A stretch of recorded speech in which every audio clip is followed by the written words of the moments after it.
ಇದರ ನೇತೃತ್ವ ಏನಂತಂದರೆ ಎಲ್ಲರೂ ಸರ್ವಧರ್ಮದ ಪೀಠಾಧಿಪತಿಗಳು ಮತ್ತು ಅಲಾವೈ ಪರಂಪರೆಯ ಕುದುರೆಕಾರರ ನೇತೃತ್ವದೊಳಗೆ ನಾವು ಇದೊಂದು ಕಾರ್ಯಕ್ರಮ ಮಾಡಿದ್ವಿ.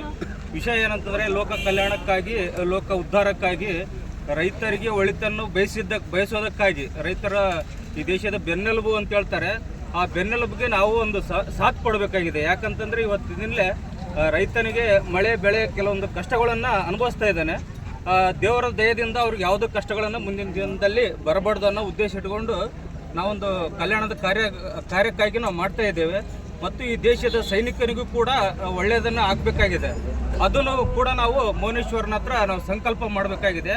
ಇದಕ್ಕಾಗಿ ನಾವು ದೇವಪುರದಿಂದ ಒಂದು ದೇವಿ ದೇವಸ್ಥಾನದ ಭಕ್ತರು ಮತ್ತು ಅಂಬರಣ ಮುತ್ಯನ ಭಕ್ತರು, ಮಲ್ಲಣ್ಣ ಮುತ್ಯನ ಭಕ್ತರು, ವಿಷನ್ ಭಾಷೆ ದೇವರ ಭಕ್ತರು ಮತ್ತು ಮಲ್ಲಯ್ಯನ ಭಕ್ತರು, ಸೈದ್ ಕಾಶಿಮ್ ದೇವರ ಭಕ್ತರು, ಈ ಎಲ್ಲ ದೇವರ ಭಕ್ತರು, ಸುತ್ತಮುತ್ತಲಿನ ಗ್ರಾಮಸ್ಥರು, ಅರಳಳ್ಳಿ ಆಗಿರ್ಬೋದು, ತಿಂತಣಿ ಆಗಿರ್ಬೋದು, ನಾಗರಾಳ ಆಗಿರ್ಬೋದು, ಆಲ್ದಾಳ ಆಗಿರ್ಬೋದು, ಸತ್ಯಂಪೇಟ ಆಗಿರ್ಬೋದು, ಸುಮಾರು ಸುರ್ಪುರ, ಎಲ್ಲ ಸುಮಾರು ದೂರದಿಂದಲೂ ಸಹಿತ ಕುದುರೆಕಾರರು ಭಕ್ತರು ಎಲ್ಲರೂ ಬಂದಿದ್ದಾರೆ.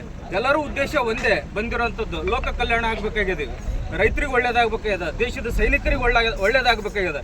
ಈ ಉದ್ದೇಶ ಇಟ್ಕೊಂಡು ಕಿಶಿಂದ ಸುಮಾರು ಒಂದು 8 ಕಿಲೋಮೀಟರ್ ನಾವೊಂದು ಪಾದಯಾತ್ರೆಯನ್ನು ನಾವು ಹಮ್ಮಿಕೊಂಡಿದ್ದೀವಿ.